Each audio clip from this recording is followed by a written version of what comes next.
हाँ, पहला सवाल आप लोग देखिए, डिस्काउंट का अगला पार्ट है। कह रहा है किसी वस्तु को बेचने के लिए उसका अंकित मूल्य 240 रुपये रखा जाता है। यदि अंकित मूल्य पर 10% और 5% के दो क्रमिक बट्टे दिए जाते हैं तो उस वस्तु का विक्रय मूल्य ज्ञात करिए। इस पार्ट में हम लोग सीखेंगे विक्रय मूल्य ज्ञात करने के आधार पर, ठीक है। तो यहाँ पर ध्यान दीजिए, वहाँ पर दिया गया 240 रुपये अंकित मूल्य है, लिख दीजिए 240। पहली छूट आपको दी गई प्रिय विद्यार्थियों 10% की, कहने का मतलब 90/100। दूसरी छूट आपको दी गई है 5% की, 100 में से 5 चला गया, 95/100। यहाँ SP आपको यही ज्ञात करना है। अब आप लोग काटिए, जब आप काटेंगे तो 1 जीरो इसका, 1 जीरो इसका कट गया, है ना।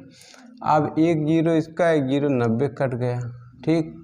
अब आप लोग ध्यान दीजिए, ध्यान ये दीजिए, SP आपको ज्ञात करना है। आप कुछ कटने वाला है नहीं तो आप लोग डायरेक्ट लिखिए, SP बराबर हो जाएगा 24 गुणे 9 गुणे 95 बटे कितना 100। इसका मतलब सीधा सीधा आप लोग गुणा करिए, 24 का गुणा 9 से करिए, 24 गुणे 9, है ना। 9 चौक 36 के 6 हो जाएगा, हासिल 3 आ जाएगा। 9 दूनी 18, 18 3 21 हो जाएगा। अब इसका गुणा आप लोग 95 से करिए, 95 से करिए तो 5 छक 30 के 0 हो जाएगा, हासिल 3 आ जाएगा। 5 कन्ने 5, 5 3 8 हो जाएगा, 5 दुनाई 10 हो जाएगा। इसके बाद आप लोग 9 से करिए, 9 छक 54 के 4, हासिल 5, 9 एक अन्य 9, 9 5 14 4, हासिल 1, 9 दूनी 18 1 19 हो जाएगा। कहने का मतलब आपका कितना आ गया, 0 आ गया। 8 4 12 2 हो गया, और 3 4 1 5 ही हो गया, और 9 1 10 हो गया, 10 के 0 और 2, तो आ गया आपका 2, मतलब जो है 20,520। कहने का मतलब SP बराबर प्रिय विद्यार्थियों आपका 2052 ये आ गया बटे में 100। तो 1 जीरो कट गया, 1 जीरो बचा है तो 1 अंक पर दशमलव लग जाएगा। तो SP का मतलब हो गया 205.2 रुपया। ये आपका बिल्कुल परफेक्ट उत्तर हो जाएगा, ठीक है। आशा करते हैं समझ में आ गया होगा आप लोगों को। हाँ, इस सवाल को प्रिय विद्यार्थियों फ्रैक्शन के माध्यम से भी किया जा सकता है। जैसे 10% पहली छूट दे रखी थी तो इसका मतलब 10 बटे में 100, 10 कन्ने 10, 10 धाम 100, 1/10 आ गया, तो एक छूट दे दी गई 9/10 हो गया। अगली छूट 5% की थी तो 5/100, 5 कन्ने 5 दुनाई 10 जीरो, 1/20 आ गया। एक छूट डिस्काउंट हो गया तो 19/20 हो जाएगा। तो आप लोग मानिए कि आपका जो MP दे रखा था वो दे रखा था 240। तो पहली फ्रैक्शन के पहली जो है जो उन्होंने कहा था, पहला जो छूट दिया था 10%, उसके जगह 9/10 रखिए। दूसरी छूट 5% की जगह 19/20 रखिए। आपको SP निकालना है। ध्यान दीजिए, 1 जीरो इसका, 1 जीरो इसका कट गया, है ना। अब 2 कन्ने 2 हो गया, 2 से 1 कट गया, 12 आ गया, ठीक। अब आप लोग गुणा करिए, 19 9 171। कहने का मतलब SP बराबर आप लोग कह सकते हैं 171 गुणे कितना, गुणे कितना 12, गुणे कितना 12 बटे में 10, बटे में 10। तो देखिए 12 करने कितना हो जाएगा, 12 हासिल आया 1, 12 सत्ते कितना होता है, 12 पंचे 60, 12 छक 72, 12 सत 84, 84 में कितना जोड़ना है 1, तो हो जाएगा 85 के 5, हासिल आया 8, 12 करने 12, 12 8 20, 12 8 20 हो जाएगा, बटे में कितना है 10 है। 10 का मतलब एक अंक पर दशमलव लग जाएगा, 205.2 आ जाएगा। ये परफेक्ट उत्तर आ जाएगा। इस प्रकार से भी किया जा सकता है। अब हम लोग दूसरा क्वेश्चन करेंगे। क्वेश्चन नंबर 2 कह रहा है किसी वस्तु का अंकित मूल्य 500 रुपया है, वह 20% और 10% के क्रमिक बट्टों पर बेची जाती है, तो वस्तु का विक्रय मूल्य ज्ञात करना है। ध्यान दीजिए, वस्तु का अंकित मूल्य है 500 रुपया। पहली छूट दी गई कितने 20% की, तो 80/100 लिख देंगे। दूसरी छूट कितनी दी गई 10% की, तो इसको 90/100 लिख देंगे, है ना। एसपी ज्ञात करना है तो आप लोग ध्यान दीजिए।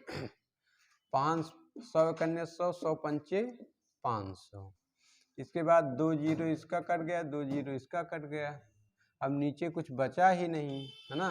तो एसपी बराबर क्या हो जाएगा, 8 पंचे 40, तो आ गया 40 गुणे कितना 9, तो 9 चौक 36 और 1 जीरो, 360 रुपये बिल्कुल परफेक्ट उत्तर होगा इस क्वेश्चन का। आशा करते हैं समझ में आ गया होगा। क्वेश्चन नंबर 3 आप लोग ध्यान दीजिए। कह रहा एक दुकानदार रेडियो के अंकित मूल्य पर 20% की प्रारंभिक छूट देने के बाद पहले मूल्य पर 10% की अतिरिक्त छूट देता है। यदि रेडियो का आखिरी विक्रय मूल्य 704 रुपये है तो रेडियो का अंकित मूल्य ज्ञात कीजिए। ध्यान दीजिए आप लोग, तीसरा क्वेश्चन है, थोड़ा ध्यान से समझिएगा क्योंकि कैलकुलेशन बहुत है।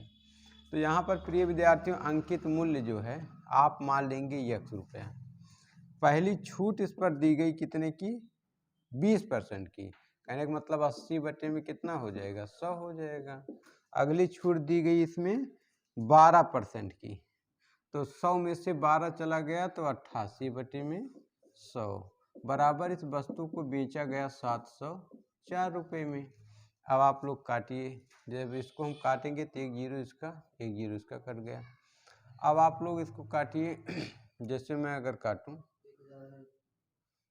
2 चौक 8 हो गया, 2 चौक 8 हो गया, और 2 तिहाई 6 हो गया, 1 बचा, 2 पंचे 10 और 2 दूनाई 4। इसको फिर अगर मैं 2 से काटूं, 2 दूनाई 4, 2 दूनाई 4, तो 2 कन्ने 2 हो गया, 2 से 14, 2 और 1 किधर आ गया, 2 कन्ने 2 और 1 बचा, 2 से 14, 1 बचा, 2 छक 12 हो जाएगा। और अगर इसको काटा जाए 22 के पहाड़े से काट लिया जाए, 11 पहाड़े से कट जाएगा, 11 कन्ने 11 6, हाँ 11 दूनाई 22 हो गया, और 11 कन्ने 11 6 बचा, तो 11 छक्के 66 हो गया, 2 कन्ने 2 हो गया और 2 8 16 हो गया। ठीक है, अब देखिए 8 कन्ने 8 हो गया, 8 कन्ने 8 हो गया, इतना हो गया है ना। अब नीचे क्या बच रहा है, ऊपर कुछ बच रहा है क्या, ऊपर कुछ नहीं बच रहा है, ना उधर कुछ बच रहा है, नीचे ही 100 बचा है और 10 बचा है, यही बचा है 10 और यहाँ पर 100, तो यक्स बराबर प्रिय विद्यार्थियों आ जाएगा 10 गुणे 100, तो यक्स बराबर 1000 आ जाएगा। 1000 रुपया बिल्कुल परफेक्ट उत्तर होगा इस क्वेश्चन का। कहने का मतलब उस वस्तु पर हमें कितना अंकित करना होगा, 1000 रुपया। ठीक है, 1000 आ जाएगा। ठीक है, देखिए ध्यान दीजिए, इसी सवाल को फ्रैक्शन पर बता दिया जाता है।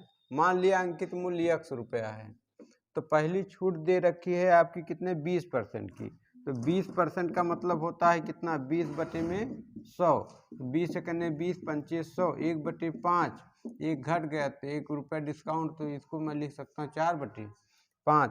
दूसरी छूट प्रिय विद्यार्थियों 12% की दे रखी थी, तो कहने का मतलब 12 बटे में 100, 4 तिहाई 12 हो गया, 4 दूनाई 8 हो गया, 4 दूनाई 8, 4 पंचे 20, कहने का मतलब 3 बटे 25, तो 3 डिस्काउंट दे दिया, तो इसको मैं लिख सकता हूँ 22 बटे 25। ठीक है, तो अंकित मूल्य मेरा यक्स है। अब इस पर क्या किया गया, पहले फ्रैक्शन की जगह मैं लिख देता हूँ 4 बटे 5, और दूसरी वाली छूट की जगह मैं 22 बटे 25 रख देता हूँ, बराबर उसको बेचा गया 704 रुपये में। ठीक है, अब आप लोग ध्यान दीजिए, इसको 4 से काटिए, 4 कन्ने 4, 4 कन्ने 4 हो गया, 3 बचा, 4 सत्ते 28 हो गया, 2 बचा, 4 छक 24 हो गया। अब आप लोग इसको काट लीजिए 11 से, 11 दूनाई 22, 11 कन्ने 11, 11 छक्का 66 हो गया। ठीक है, अब ध्यान दीजिए आगे आप लोग जब इसको काटेंगे, 2 कन्ने 2, 2 8 16। ठीक, तो यहाँ पर बचा क्या, 25 पंचे 125, यक्स बराबर 25 पंचे 125 गुणे 8, तो 8 पंचे 40 के शून्य, हासिल कितना 4, 8 दूनाई 16, 16 4 20, हासिल आया 2, 8 कन्ने 8, 8 2 10, 1000 रुपया ऐसे भी आ जाएगा।